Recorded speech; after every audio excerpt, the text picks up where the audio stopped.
sobre el tema de las perspectivas de México y Estados Unidos en las elecciones que están por concluir, y es lo que vamos a tratar de platicar el día de hoy. Van a concluir el día de mañana porque ya es un proceso que está en marcha.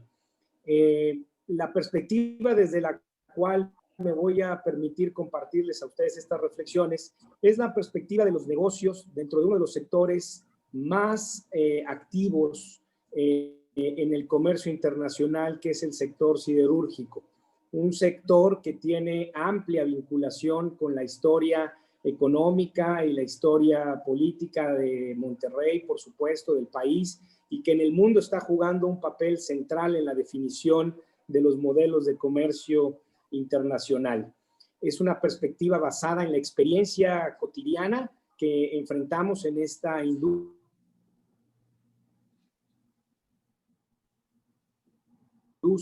en temas de comercio, pero y conversaciones con algunos amigos expertos en esta materia, a quienes quiero agradecer también su colaboración y su consejo. En primer lugar, el doctor Antonio Ortiz Mena, catedrático de la Universidad de Georgetown, experto en temas de comercio México-Estados Unidos, catedrático del CIDE, al doctor Luis Herrera Lazo, experto en análisis de prospectiva, columnista del periódico El Universal, autor de múltiples textos, al doctor Jesús Flores Ayala, mi compañero en la Cámara del Acero, presidente de la Comisión de Comercio Exterior, con quienes hemos platicado en ocasiones pasadas y actualmente sobre lo que ocurre, y a quienes recientemente les he leído textos muy interesantes sobre esto. 3 libros fundamentales le dan marco teórico a las reflexiones que voy a compartir con ustedes hoy. El primero es Cómo mueren las democracias, de Levitsky Ziblatt, que deben de conocer bien. ¿Por qué fracasan los países?, de Asimov y Robinson, y un libro muy interesante, Industry, State Capitalism, Business Strategy and Policy. Son 3 textos que hemos revisado para estas reflexiones y que, por supuesto, nos atrevemos a recomendarles. Bueno, si pasamos a la primera lámina, entonces, partiríamos de lo que le llamo yo una visión de lo general a lo particular. Después vamos a pasar a revisar una segunda parte de la coyuntura a lo trascendente. Y después, en la última parte, vamos a hacer una reflexión desde la parte del comercio y terminar con algunas consideraciones y, por supuesto, preguntas y respuestas. Bueno, en el tema de lo general o particular, si avanzamos a la siguiente, lo que yo quisiera exponer aquí, de manera muy breve, es que en nuestra perspectiva, hoy en el mundo hay 2 modelos de desarrollo que están en juego y que están disputándose a nivel mundial la prevalencia. Me refiero a lo que ha sido ya denominado como el modelo de capitalismo de Estado, con mezcla de autoritarismo. Algunos autores lo definen como socialismo de mercado. Y por otro lado tendríamos el modelo occidental, capitalismo de libre mercado y democracia, que todos conocemos. Estos 2 modelos, que hoy tienen características ya cada vez más definidas, están dominando la discusión a nivel internacional sobre cuál debe de ser el curso de desarrollo de los países hacia adelante para lograr el progreso, el desarrollo, el crecimiento económico.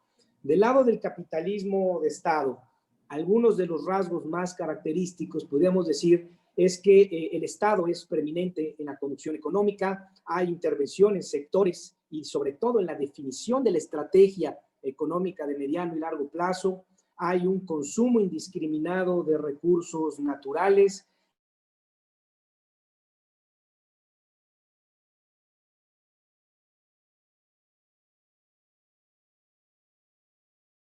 innovación tecnológica vía acuerdos comerciales y inversiones. Hay una economía basada en la exportación, en export-oriented economy, y en una palabra, pues lo que ustedes conocen muy bien, un modelo de tipo mercantilista, con rasgos claros de autoritarismo y en el plano internacional, un marcado unilateralismo. Del otro lado, podríamos agrupar las características de los modelos, digamos, de las democracias occidentales, donde lo que predomina es la orientación hacia el libre mercado, los valores generales de la democracia, la desregulación, la competitividad basada en la innovación, obviamente el Estado de Derecho, el financiamiento al desarrollo de manera regulada y, por supuesto, una vocación de multilateralismo que se materializa a través de múltiples organismos internacionales. Hoy, me parece, generando en el mundo una visión contrastada y el mundo que está creciendo hoy a ritmos por arriba del 4 o 5%, debo decirlo, es el mundo que está dentro del modelo del capitalismo de Estado, ¿verdad? Dicho lo anterior, pasamos a la siguiente lámina, por favor. Bueno, bajando de lo general a lo particular y ubicándonos un poco en lo que nos ocupa el día de hoy en Estados Unidos, ¿qué es lo que está en juego? Pensamos que el nuevo modelo de capitalismo y de libre mercado y democracia es realmente lo que está en juego. Tenemos, por un lado, a un candidato, a un partido y a toda una corriente ideológica y económica muy poderosa que pues representaría lo que yo llamo un modelo de baja institucionalización y alta concentración de poder. ¿Qué es esto? Un régimen basado, por supuesto, o más bien con una característica muy marcada en una concentración masiva del ingreso, una desigualdad que ha llegado a niveles insospechados, una depredación indiscriminada de recursos naturales, una política internacional basada en el unilateralismo, las medidas unilaterales, y una estrategia de desarrollo económico basada en el reshore, que es la recaptura de la manufactura, la vuelta atrás en el antiguo modelo offshore, nacionalismo económico, lo podríamos resumir como un concepto, Estado de Derecho débil, degradación de la democracia, pérdida de liderazgo mundial y una nula o muy baja capacidad de cooperación internacional, entre algunos otros rasgos. Y del otro lado tenemos los modelos que podríamos llamar de alta institucionalidad y servidumbre jurídica, que se relacionan con aquellos valores donde hay un fuerte enfoque a la mitigación del cambio climático, hay una orientación muy clara hacia una mayor concientización sobre los niveles a los que ha llegado el mundo en este tema, hay una vocación hacia el multilateralismo, hay un Estado de Derecho sólido y si no, por lo menos la aspiración legítima y clara a consolidarlo. Hay una vocación de cooperación internacional, una política migratoria menos rígida, defensa de los derechos laborales dentro y fuera de su territorio y un fortalecimiento o la idea del fortalecimiento de la democracia.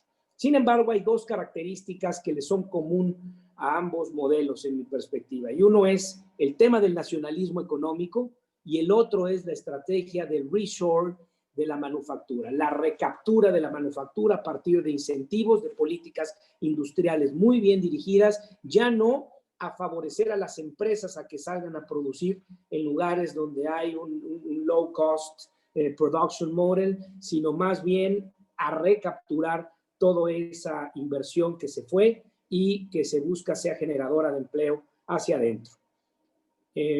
La siguiente. Bueno, después de haber dicho lo anterior, tendríamos que pasar a reflexionar un poco sobre lo coyuntural y lo trascendente respecto a lo que está en juego en estas elecciones. La que sigue. Lo coyuntural es evidentemente lo que estamos en este momento, ¿verdad? La gran pregunta y lo que muchos de los que estamos aquí quisiéramos tener una bola de cristal para saber qué va a pasar. ¿Quién va a ganar en las elecciones que concluyen el día de mañana? Bueno, pues esto lo podemos ver desde varias perspectivas. Si analizamos, por supuesto, todas las encuestas y todos los modelos que se han desarrollado demoscópicos para tratar de llegar a una idea más o menos racional de lo que pasará, pues evidentemente el candidato y el partido que va a ganar las elecciones es el Partido Demócrata y Joe Biden y la fórmula Biden-Harris. Pero lo que estamos viendo en realidad es que la realidad puede ser superada por la ficción, por si lo dijéramos de una forma. Y lo digo así porque hace años nadie se hubiera imaginado que el proceso electoral en una de las democracias más antiguas y más sólidas del planeta, sin duda del continente, pues puede terminar judicializada en tribunales, ¿verdad? Lo que yo veo aquí son tres posibilidades de escenarios muy concretos. Uno, que todo apunta hacia allá, a una victoria contundente del Partido Demócrata, perdón, y de sus candidatos, y una mayoría en las cámaras baja y alta en los Estados Unidos. Esto podría ser así y quedarse así siempre y cuando esta derrota fuera avasallante. Un segundo escenario o intermedio sería aquel en el que el Partido Demócrata triunfara de una manera apretada y el proceso se fuera a judicialización, ahorita explico, en algunos estados sobre todo. Y un tercer escenario en donde el Partido Republicano ganara con Trump a la cabeza y tuviéramos mayoría segura de los demócratas en la Cámara Baja y muy probablemente también en la alta. Pero, ¿qué es lo que pasa aquí? Como ustedes saben, el sistema electoral americano es muy diferente al nuestro y a lo que conocemos y está dominado por esto que se llaman los colegios electorales. Son los estados los que votan y son los estados y los colegios electorales de esas entidades los que determinan el triunfo.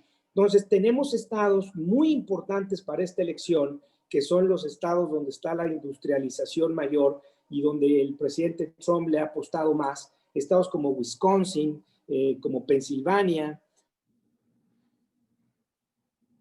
como Michigan, que van a ser claves en esta elección, porque si en ellos, pues sobre todo en Pensilvania en este momento, ya Wisconsin y Michigan es más claro que están del lado demócrata, pero si en Pensilvania llegara a voltearse o a cargarse el péndulo hacia el lado de los republicanos y en los otros el triunfo no quedara lo suficientemente claro, seguramente podrían irse a litigio estos estados y con los colegios electorales de esas tres entidades, más Florida, Arizona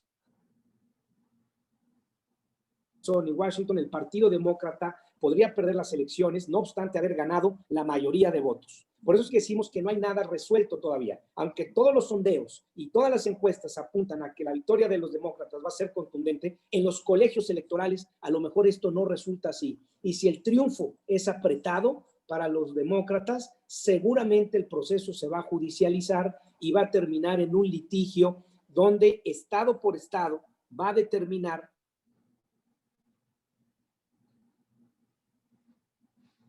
quién le da la mayoría de esos votos a aquellos analistas, como hasta el 13 de diciembre, que es cuando se reúnen los colegios electorales en Estados Unidos para dar la declaratoria de triunfo, y eso nos llevaría a un escenario inédito en la historia contemporánea de Estados Unidos, que sería un periodo de conflicto postelectoral con el cual, por ejemplo, pues aquí en nuestras democracias nacientes estamos muy familiarizados.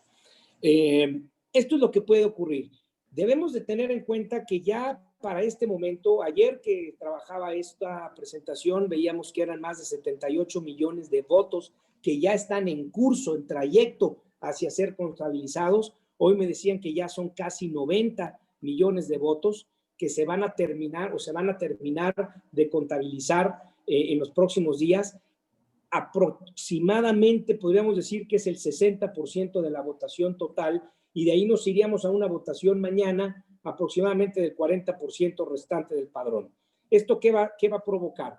Que durante los próximos días, miércoles, jueves, viernes, va a ser toda la contabilización de votos y vamos a ver muy probablemente disputas mediáticas de quién ganó, porque la forma en la que estos votos van a fluir, van a ser que los primeros resultados que sepamos son los que provienen de los votos republicanos. Entonces, muy probablemente va a haber una autodeclaratoria de triunfo del presidente Trump y eso probablemente va a generar un descarrilamiento. Si Trump perdiera las elecciones, esta sería la sexta ocasión en la historia de los Estados Unidos, la tercera en este siglo, en la que un presidente gana sin haber ganado la mayoría de votos. Y por eso es que yo considero que este es un tema central. Nos pasa a los siguientes, si quieres la siguiente lámina, Juan Carlos, lo verdadero, más allá de lo coyuntural, lo trascendental, que es la viabilidad del sistema democrático y de representación en los Estados Unidos. La siguiente. Fíjate, Juan, un comentario, lo planteas de manera muy interesante en escenarios de probabilidad. Nomás recordando hace 4 años, ¿no? Y sin desviar del tema, hace 4 años los modelos más avanzados, estadísticamente hablando, daban una probabilidad de 75-25, probabilidad de victoria a favor de los demócratas, y mucha gente se dijo sorprendida por el triunfo de Trump. Sin entender que estamos hablando de probabilidades, ¿no? Nada más para entender, si alguien te dice que tienes un 25% de probabilidad de que la operación a la cual te vas a someter no salgas bien librado, la pensarías, ¿no? Oye, 25% es un mundo de probabilidad, ¿sí? Claro. El día de hoy, nada más para hacer el corte, los modelos de probabilidad dan aproximadamente un 15%, redondeando los números, los más avanzados, 15% de probabilidad de Trump. O sea, igual, 15% no es despreciable.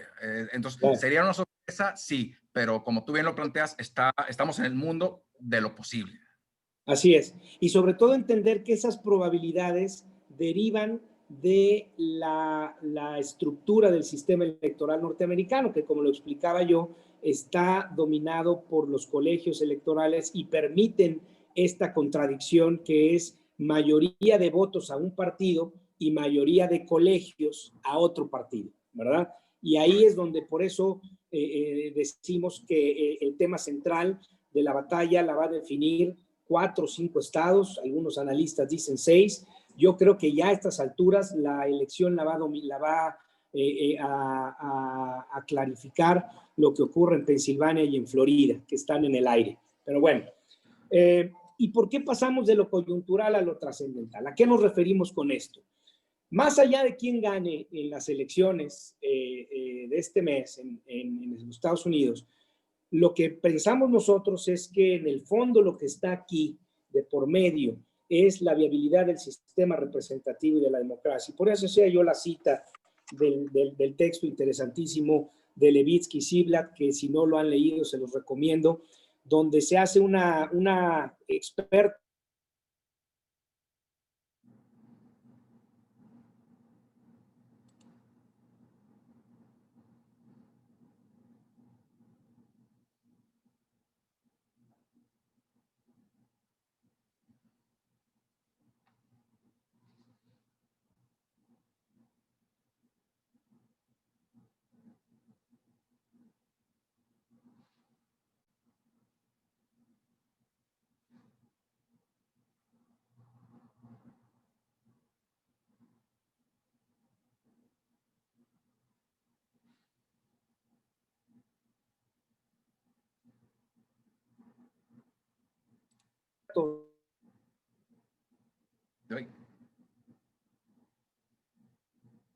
Tenemos un problema con la conexión. Denos un minuto más mientras se restablece la señal con Juan Antonio. Mientras tanto, seguimos recibiendo sus preguntas en la sección de preguntas y respuestas. Por favor, pónganse de hacerlo.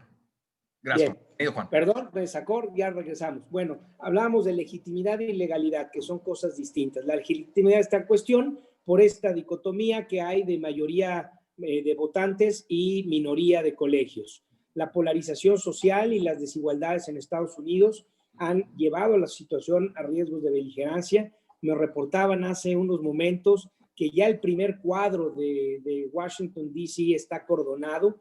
El presidente acordonó la zona de la Casa Blanca y otros locales y comercios en la calle K y demás están cerrando. En estados como Arizona y Florida hay estos grupos de paramilitares que son milicias, se dicen, en fin, que están empezando a amedrentar a la población que va a salir a votar mañana. Hay una sensación de zozobra, de miedo, que no es, por supuesto, ni por mucho normal en un país con una tradición democrática como esta. No parece que esta situación vaya a terminar a corto plazo porque la división y la polarización social en los Estados Unidos es mucho más profunda que una contienda electoral entre liberales, entre demócratas y republicanos. Es una polarización que ya tiene años de antecedentes y que está agravada por la situación económica y por muchos otros factores.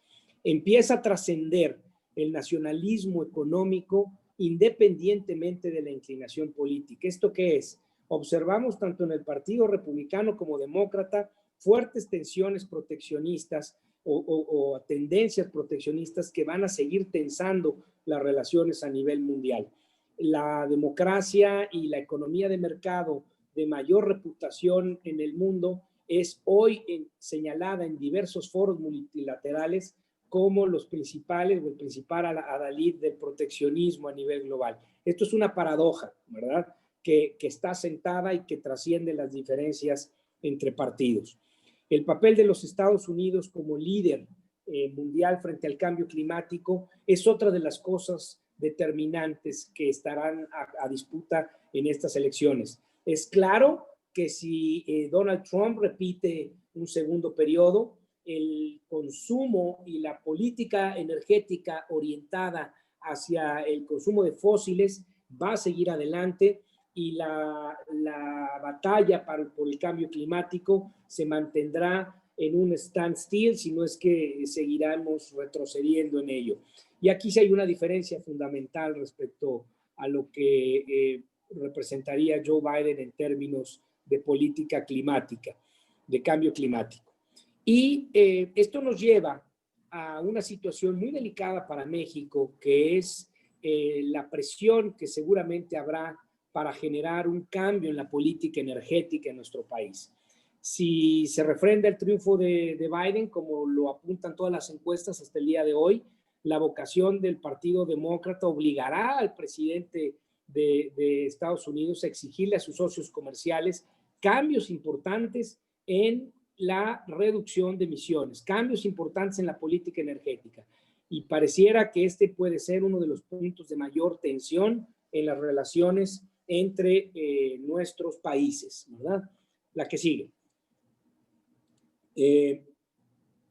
Dentro de lo trascendente, quise poner aquí únicamente como referencia algo que ocurrió hace unos días, el 22 de octubre, legisladores del Partido Republicano y Demócrata, que es muy raro que se hayan unido con tal división que hay, se unieron para firmar una carta que está aquí a su disposición, por supuesto, si la quieren ver, que habla de la presión que están ejerciendo grandes compañías y los representantes norteamericanos contra el gobierno de México para cambiar o modificar la política hacia las energías renovables y en general hacia la política del presidente López Obrador. Esta es una presión fuerte, es una muestra de lo que puede venir y es algo que sí le pondríamos nosotros una luz roja sobre algo en lo que va a tener que haber una evaluación si es que no queremos iniciar con el pie izquierdo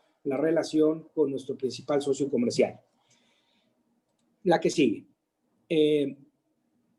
Bueno, vamos hacia la tercera parte de la presentación, después de hablar de lo general a lo particular, de lo coyuntural a lo trascendente, entrando en el panorama comercial, en el sector al que pertenezco y en el que nos movemos, que es el sector siderúrgico, uno de los que mayor actividad comercial tienen en el mundo desde hace más de un siglo. En nuestra perspectiva, lo que nosotros vemos que va a ocurrir en materia comercial es que en realidad no mucho es lo que va a cambiar respecto al proteccionismo, dependiendo de quién gane. Aquí pongo algunas declaraciones de diversos autores, fuentes, que nos dan muestra de cómo esta tendencia al reshore, a la recaptura de la manufactura a través de incentivos para favorecer la repatriación de capitales, seguirá independientemente de quién gane. Las políticas orientadas a favorecer la generación de empleo en los Estados Unidos van a continuar independientemente de quién gane. La cercanía con los poderosos sindicatos como el sindicato de la AFL-CIO o el sindicato de los US Steel Workers es muy estrecha entre ambos partidos. Y como ustedes saben, ambos sindicatos han sido muy críticos de los acuerdos comerciales entre Estados Unidos y México y otros países, y eso yo creo que va a continuar. Adelante. Bueno, en materia comercial y para sostener esta tesis que les comparto sobre la situación que no va a ser muy movible independientemente de quién gane, pongo aquí algunos datos duros que compartimos con ustedes para ver qué es lo que ha pasado en el comercio internacional entre México y Estados Unidos en los últimos 10 años, 11 años. La verdad es que Estados Unidos consistentemente e independientemente de la administración en curso, ha impuesto medidas restrictivas al comercio mexicano de manera constante. Del 2009 al 20 se han implementado más de 1,000 medidas que restringen el comercio. El pico de estas vino, por supuesto, en el 2018 con la administración Trump y con medidas casi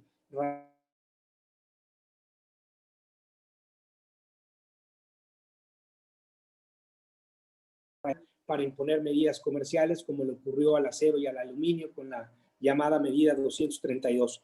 Nótese que los productos más afectados en estas medidas restrictivas son los productos siderúrgicos. Aquí están las partidas o los grupos que han sido producto de medidas. Semi-finished products on iron and national steel es 449. Other tubes, pipes and hollow profiles, 449. Tube or pipe fittings, 447. O sea, es realmente muy impresionante ver cómo, independientemente de los partidos que han estado al frente, las medidas siguen. Entonces, por esto habría que pensar que no va a haber mucho cambio de fondo en esto. Van a haber cambios en otras cosas probablemente, pero no en esto. La que sigue. Otro dato importante a considerar es lo que pasa en los organismos multilaterales, como la OMC. Los demócratas han sido los principales usuarios del sistema de controversias de la OMC en contra de México. En 25 años, los demócratas han iniciado 4 casos contra México y los republicanos han iniciado 3, ¿no? O sea, estamos casi igual, pero es claro que también que con los demócratas no nos ha ido muy bien como país en materia comercial. Podemos ver que estas administraciones suelen ser más agresivas con el uso del sistema de remedios comerciales y solución de controversias. Y eso, aunque es negativo para nosotros, visto desde esta perspectiva, es positivo de alguna manera porque por lo menos sabemos que con este tipo de gobiernos hay un respeto a lo que decíamos en un inicio, que es el multilateralismo. Hay un respeto al orden institucional y a la disputa comercial a través de organismos creados específicamente para ellos.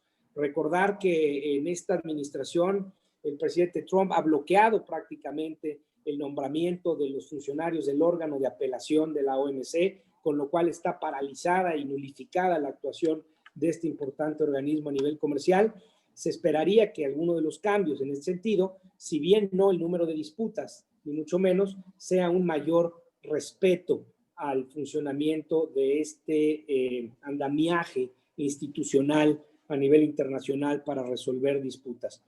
Los principales usuarios del sistema de remedios comerciales en contra de México, pues aquí está, 14 y 10, 14 demócratas, 10 republicanos, y desde el 90 a la fecha los demócratas han impuesto 14 cuotas a productos mexicanos y los republicanos 10. Pues ahí están los números, ¿verdad?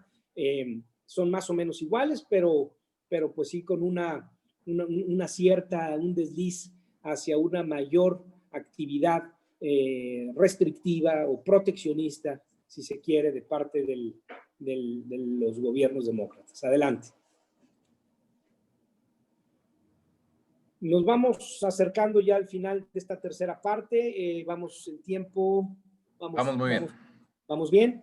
Bueno, ¿qué similitudes podríamos esperar en política comercial? Esto es interesante, miren, porque independientemente de las diferencias partidistas, ambos gobiernos, ambos partidos apuestan, como les decía yo, por la creación de trabajos, no en la región de América del Norte, en Estados Unidos, ¿verdad? Esto es un tema muy importante, porque México le apuesta a la regionalización, por supuesto, y Estados Unidos, me atrevería yo a decir que tendría que apostarle a la regionalización como mecanismo para contener el avance de China y otros competidores asiáticos. Sin embargo, lo que se ve más claramente es una vocación hacia la captación de empleo, captación de inversiones a nivel nacional. Es esto que le llamamos el nacionalismo económico.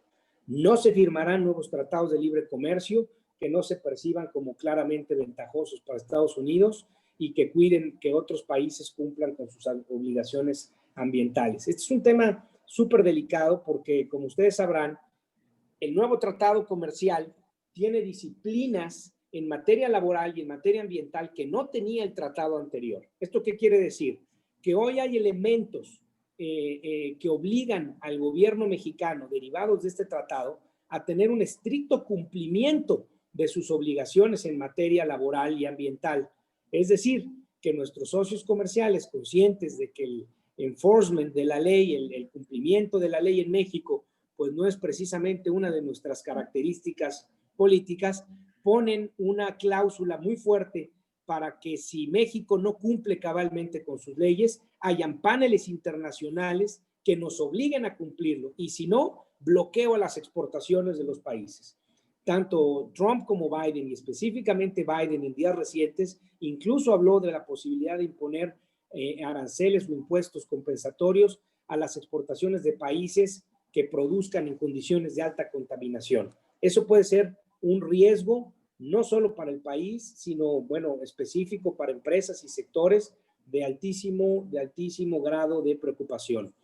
Ambos gobiernos o ambos candidatos optarán por buscar neutralizar comercialmente a China. Y ahí se nos abren oportunidades, pero vamos a ver un poquito en qué condiciones y qué habría que hacer para que esto sea así. Por lo pronto, podemos decir que ambos traen la política de aislar a China como economía y tratar de recapturar o tratar de posicionarse de una mejor manera en Asia. El presidente, el candidato Biden ha dicho que una de las posibilidades en el cambio de estrategia sería que Estados Unidos regresara al TPP, del cual el presidente Trump se salió. Esto quiere decir privilegiar el multilateralismo, privilegiar los acuerdos comerciales como mecanismo de diplomacia comercial para hacer prevalecer sus intereses. Las medidas proteccionistas instauradas por Trump continuarían, pienso yo, en el corto plazo, pero este sería mucho más cuidadoso para crearlas y buscará reconstruir estas alianzas, como de las que les hablo, el TPP o las alianzas en el G20 o las alianzas en grupos de pensamiento como la OCDE y demás, donde el común denominador en estos años ha sido la beligerancia. Ambos apuestan por un enforcement robusto de las leyes, esto ya lo dijimos, también incluso la manipulación de la moneda, que es un elemento que está en el nuevo tratado comercial, no lo estaba en el anterior, esto es importante, ameritaría otro espacio nada más para hablar sobre eso, y ambos proponen un plan de recuperación económica trillonario en materia de infraestructura. Esto es muy importante, pero lamentablemente para nuestras empresas, para nuestros países, la posibilidad de participación en estas grandes iniciativas de transformación y infraestructura es muy limitada por bills, por leyes muy restrictivas que hay, como el Buy American o el Buy American Act en los Estados Unidos, que limitan a empresas americanas la participación en proveeduría de insumos para la construcción de grandes highways y infraestructura carretera. Adelante. Bueno, hablamos de las similitudes, sería justo también hablar de las diferencias en cada uno de los escenarios. Y aquí hago yo referencia a este otro texto que les comentaba de Asimov y Robinson, donde de manera muy interesante, seguramente ustedes lo conocen, ellos hablan sobre la importancia que tienen las instituciones y los procesos en la generación de condiciones para el desarrollo y el crecimiento. Y aquí, a mi juicio, y siguiendo algunos otros autores que han comentado lo mismo, la principal y mayor diferencia que hay entre un Trump y un Biden en el contexto actual es el grado de institucionalización de la política, el respeto a la ley, la política considerada como la realpolitik, el pragmatismo puro, y la política con mayúsculas, como digo yo, que es la política basada en instituciones, en procesos, en leyes, en el respeto al Estado de Derecho. A mí me parece que esta sería una de las grandes aportaciones del Partido Demócrata hacia la democracia en el mundo, en Estados Unidos, por supuesto, que podría diferenciarlo. Uno no cree en el cambio climático y ha sido un campeón de la industria del carbón y de los combustibles. Uno no cree en la diplomacia comercial, sino más bien en la guerra comercial. Su postura ha sido agresiva contra la inmigración, ha buscado reducir impuestos para las corporaciones y contribuyentes. A Trump no le interesa tener participación en la OMC ni en organismos multilaterales. Ha sido profundamente antidiplomático y ha prevalecido este sentido pragmático puro de la realpolitik por encima de cualquier otra condición. Y del otro lado, pues como ya lo comentamos, su plan de infraestructura apuesta por invertir en energías renovables, aplicar aranceles a países con altas emisiones de carbono, ser mucho más conscientes sobre el tema del cambio climático. Se prefiere un manejo multilateral, hay una política migratoria más laxa, un poco más flexible. Las políticas fiscales de Trump podrían ser revertidas buscando más bien, como lo ha buscado siempre el Partido Demócrata, esta lógica de que quien gane más pague más. Considera las relaciones internacionales como vitales y es probable que intente restaurar el liderazgo de Estados Unidos en la OMC. En suma, es un voto y una apuesta por la institucionalización de la política, por la recuperación de las formas, por el ejercicio de una diplomacia comercial que, aunque no sea exclusivamente positiva para México o para país en particular, yo creo que es muy positiva para el mundo en lo general y para el liderazgo de Estados Unidos, nuestro principal socio comercial a nivel mundial. ¿A qué sigue? Bueno, hacia los 40 minutos, traigo 2 minutos de exceso, pasaríamos a las reflexiones finales y después abrir. ¿Qué significa todo esto de lo que hemos hablado para nosotros? Bueno, lo primero que habría que decir es que no podemos bajar la guardia. El Tratado de Libre Comercio va a ser usado como una herramienta para administrar el comercio independientemente de quién gane. Ojo, administrar el comercio. Se acabó la era de libre comercio para nosotros con Estados Unidos. Yo sé que este es un statement muy fuerte, pero eso es lo que está ocurriendo en la realidad. Hoy no tenemos libre comercio con Estados Unidos, tenemos un comercio administrado, ¿verdad? Y si un documento de más de 1000 cuartillas es el que regula el comercio en un país, pues quiere decir que algo muy libre no es, ¿verdad? Tendremos un monitoreo de la moneda, tendremos una protección a las inversiones más fuerte y tendremos una restricción a la exportación de productos de acero, aluminio y otros tantos que consideren los Estados Unidos estratégicos, ya sea por su poder político y su capacidad de influencia, como sería, por ejemplo, los productores de azúcar en el estado de Florida, o los productores de tomate, o los del acero en el Rust Belt, en fin, esto va a continuar. Si Biden gana, podemos esperar que busque una relación un poco más cooperativa en materia comercial y migratoria con México. No habrá aranceles por migración, al menos esto ya se ha dicho. Buscará eliminar el travel ban hacia los musulmanes y cosas de este tipo. Podrá mantener la postura restrictiva que existe actualmente con respecto al acero, pero con un mayor espacio para el diálogo, podríamos decir. Si cumple con las propuestas del paquete fiscal, podría volver a la inversión a México y puede haber un mejor aprovechamiento para México de las cadenas productivas. Esta es la oportunidad que se puede abrir para México. Aquí podríamos pensar también en un carbon tax para empresas que exporten productos con altas emisiones de CO2.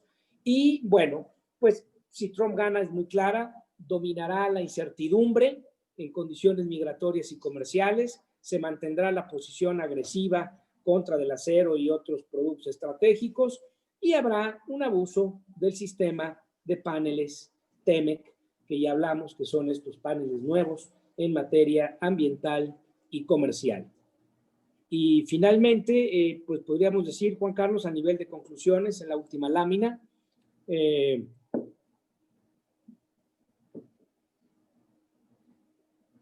bueno, pues yo creo que tendríamos que cerrar diciendo que existe consenso, ¿verdad? En el mundo de los negocios, al menos lo que hemos visto y escuchado y leído, de que para México lo más conveniente es que gane el Partido Republicano, ¿no?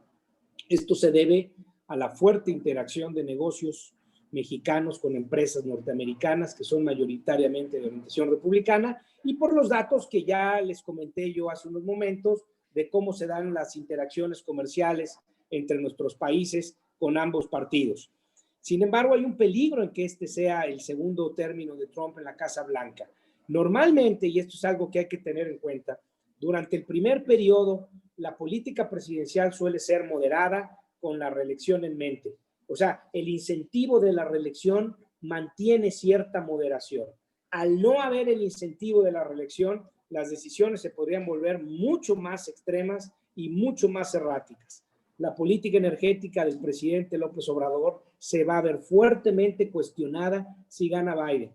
Este puede ser, a mi juicio, el punto de quiebre en las relaciones entre los países. Puede ser positivo para el país porque va a haber presión para revertir el consumo de combustibles fósiles hacia el que nos orientamos en este momento, pero también puede ser muy negativo si no se comprende esto y no hay una mayor flexibilidad. Va a haber una gran oportunidad para México derivada del cambio de la política de Estados Unidos hacia China, pero esta oportunidad nosotros de este lado tenemos que hacer la tarea. Tenemos que hacer lo que no hicimos en 25 años de duración del NAFTA. ¿A qué me refiero? El desarrollo no viene de afuera hacia adentro, el desarrollo es de adentro hacia afuera.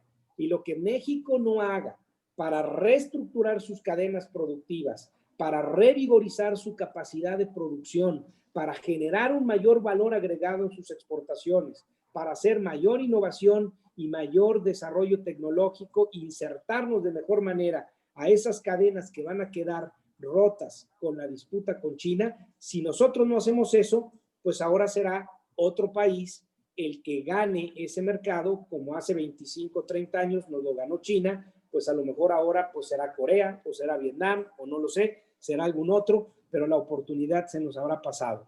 Esto tiene que venir de afuera, esto tiene que venir de adentro hacia afuera, no de afuera hacia adentro. La oportunidad está, hay esperanzas, hay posibilidades de que México reoriente su política en lo ideológico, en lo filosófico. Hay una unión muy clara entre nuestros gobiernos en esta idea de generar una mayor fortaleza productiva en la región, reducir el déficit que México tiene con China de más de 70,000 millones de dólares y el que tiene Estados Unidos con China de más de 300,000 millones de dólares y sustituirlo por compras entre la región sería la salida para la manufactura, pero eso requiere visión, requiere planeación y sobre todo requiere mucho trabajo y mucha dedicación.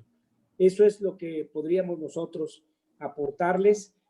Como ven, pues no hay un escenario claro. Aquí están puestas más o menos, modestamente, desde nuestra perspectiva, algunas de las posibilidades que pudieran darse, pero al final del día a lo que llegamos es a una conclusión en la que, independientemente de lo que ocurra, independientemente de quién gane, las posibilidades para México van a estar en la medida de que entendamos el momento, de que actuemos con inteligencia y nos adaptemos, aprovechemos estas oportunidades, reforzando lo que tenemos que reforzar como país y no esperar que una elección o un candidato vaya a ser el cambio que nosotros necesitamos como país, como economía, como sociedad.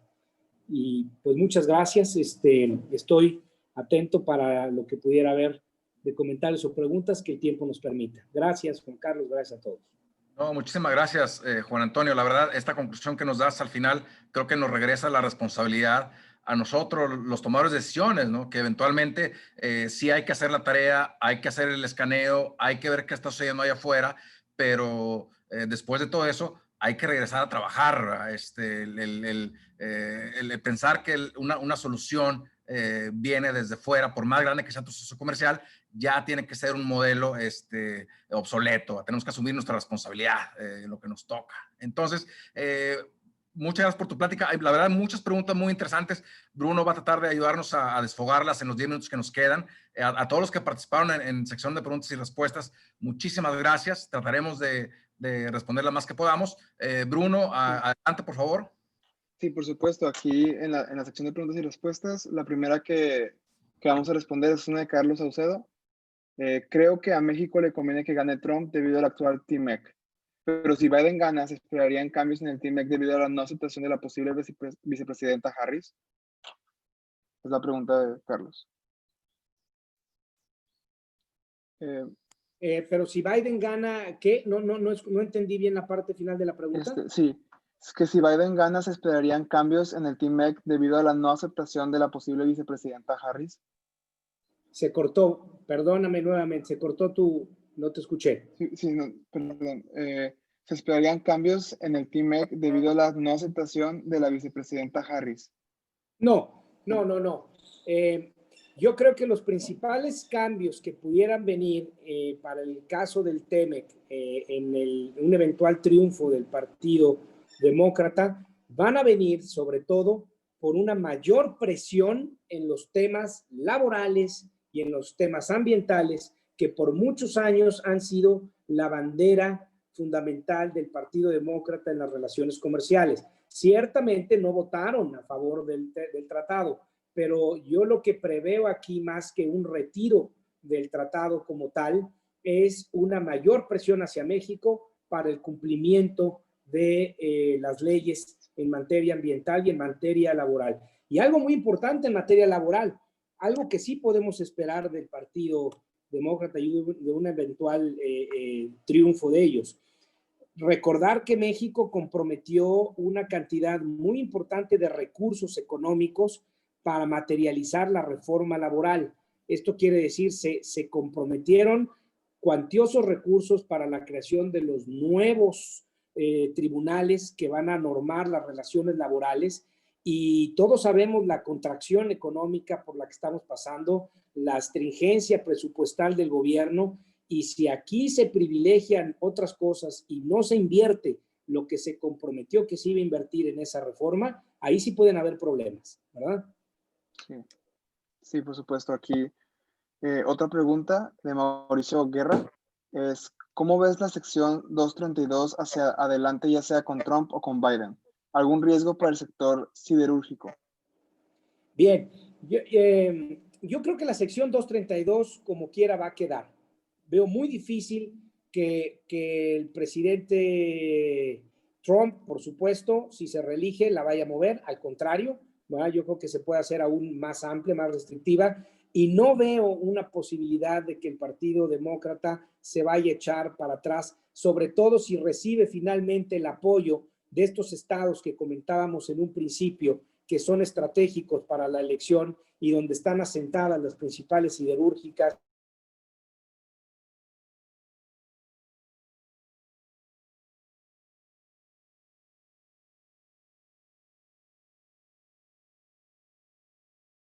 Y de los fuerzas laborales, de los industriales de esa región, que yo creo que van a hacer mucha presión para que eso continúe.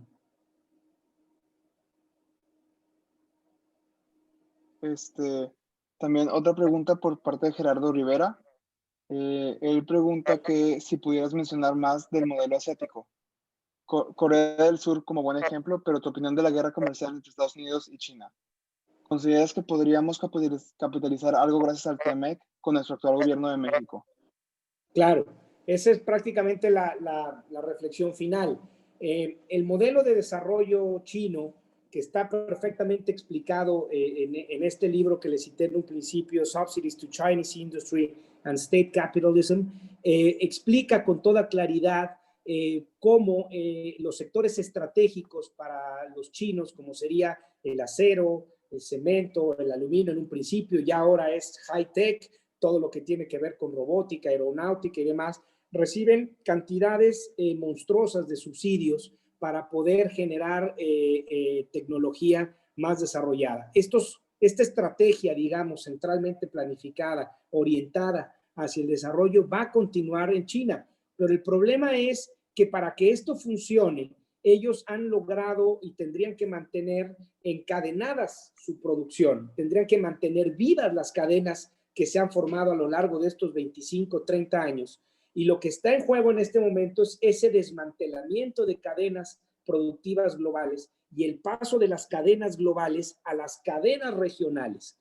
Este paso hacia las cadenas regionales es el que le podría dar a México la posibilidad de un mayor desarrollo. Pero repito, el desarrollo vendría siempre y cuando la oportunidad se dé, siempre y cuando el momento llegue y nosotros estemos preparados para poder encadenarnos y sustituir estos eslabones que van a quedar rotos en algunas cadenas manufactureras. Ejemplo, automotriz. Tenemos componentes en el Tratado de Libre Comercio que exigen el contenido regional, pero ese contenido regional obligatorio, si nosotros no somos capaces de cumplirlo, será los productores americanos y serán los canadienses quienes lo cumplan, y habrá quedado ahí una participación posible desaprovechada. O sea, esto tiene que ser una combinación. ¿Puede o no hacerlo este gobierno? Si ustedes revisan la plataforma de campaña del partido en el poder, del Morena, y revisan el plan de desarrollo y revisan algunos discursos del presidente en materia industrial, diríamos que hay una alineación ideológica y programática con esta visión del fortalecimiento de la industria nacional. Pero si vemos lo que ha pasado en la realidad, cuando hay recortes presupuestales a la investigación y desarrollo, eliminación de fideicomisos que promueven la investigación, cancelación de proyectos de inversión altamente generadores de capital y mano de obra calificada, como los de energía renovable, pues no va muy a la par, hay una incongruencia ahí. Por eso digo que si no hay esa flexibilidad o si no se da esa capacidad para entender que tenemos que lograr un mayor nivel de acoplamiento, pues la oportunidad se nos volverá a ir como se nos fue hace 30 años, creo yo. Por supuesto. Bueno, yo creo que ya debido al tiempo ya es pues hora de acabar con la sesión de preguntas y respuestas. Muchas gracias a todos los que participaron y pues no alcanzamos a llegar con todas las preguntas. Pues no sé, le tenemos un reconocimiento con la maestra Lucía. Y yo creo que todas las preguntas se las haremos llegar para que de alguna manera reciban y reciba también con mucho gusto. reconocimiento de parte de la Universidad Iberoamericana. Le ofrecemos este reconocimiento de parte de la Universidad Iberoamericana por esta charla tan interesante, útil y que nos tiene pues al borde de la butaca hasta mañana. A ver qué resulta. Pues ya todos los pronósticos, digo, es bueno ver todos los escenarios porque cualquier cosa puede suceder. Entonces, pues muchas gracias. Va a tardar varios días. Habrá que estar muy atento, por lo menos. Esperemos. Yo creo que hasta el jueves, por lo menos, van a ser días muy interesantes, miércoles, jueves, porque va a ser el conteo de votos y vamos a ver cuál es la actitud que toman y al final, pues si se van a litigio los estados clave, pues va a ser un final de fotografía.